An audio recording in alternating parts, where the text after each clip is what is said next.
Hello everybody, this is Captain Jerwa bringing you another narrated Pokemon Showdown battle. This is another RU battle with that team with the Specs, Uxie, and the Mantine. So yeah, let's get right into it. My opponent is going to be leading off with a Banded Scyther on my Specs Uxie lead, and this is not a favorable matchup for me, so I'm going to go right and, sorry about that background noise. I'm going to go right into my Durant to take any of his moves. He's going to U-turn into his Magnetric, and I make a very risky prediction and go into my Mantine, but I was pretty sure he would not want to be predicting this early in the match.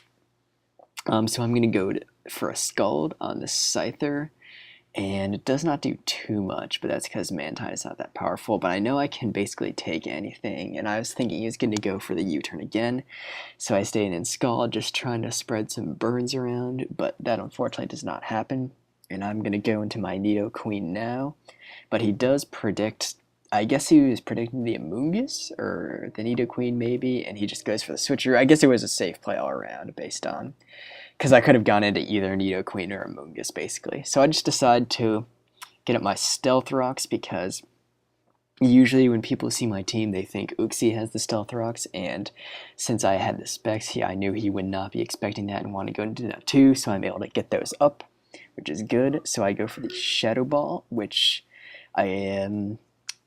Oh yeah, I went for that on the Mesprit, but he switched into his Scyther to just sack it since it's pretty useless now that Stealth Rocks are up.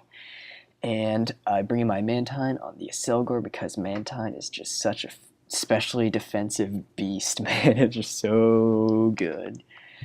He's bringing in his Natu, and I guess his team structure was kind of just based around using a Natu to keep Stealth Rocks off the field for his Selgor, Scyther, and Archeops, which is pretty neat, but Natu just really just sucks. I'm just gonna put it bluntly. And I don't even think he has Roost, which is even worse, because he's gonna die this turn. And for some reason I switch out into Uxie. I think I was predicting some sort of switch.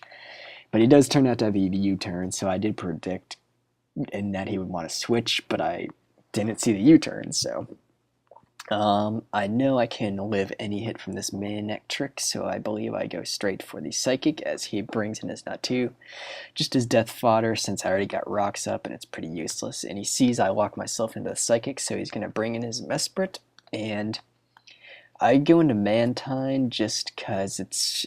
the really only thing it's going to be useful against is the Acelgor, and I thought I might be able to take that a little bit better, but I guess that is a Banded Mesprit, which is pretty interesting. I thought of running that myself since it actually has good attack, but yeah. I'm just going to go straight for the Shadow Ball since I do outspeed him, and since he has offensive, I probably am going to be able to take him out. But he just sacks his Magnetric and is going to go into his Acelgor, and I go into my Mantine, or no, I go into my Amoonguss thinking I could take this better, but I think that is Choice Specs damage there. So I'm just going to go into my Mantine and sack it because I can immediately after just go into my Nidoqueen and live the Specs Bug Buzz easily and just take him out with the Choice Specs Thunderbolt, which can hit all of his remaining guys. So I'm just going to go do just that.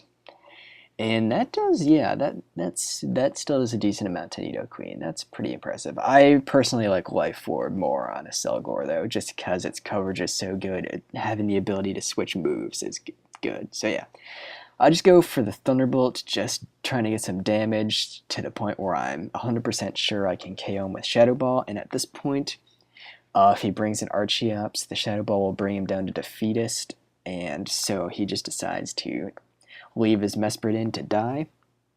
And at this point, he may have thought he had the game, but I do have the Scarfed Hitmonlee, so I am able to outspeed him, which wouldn't normally happen, but this Hitmonlee is Scarfed, so yeah. If you guys enjoyed this battle, feel free to leave a like. If you want to see more videos, you can subscribe to my channel. And yeah, I think that's it for today. See you guys later. Bye-bye.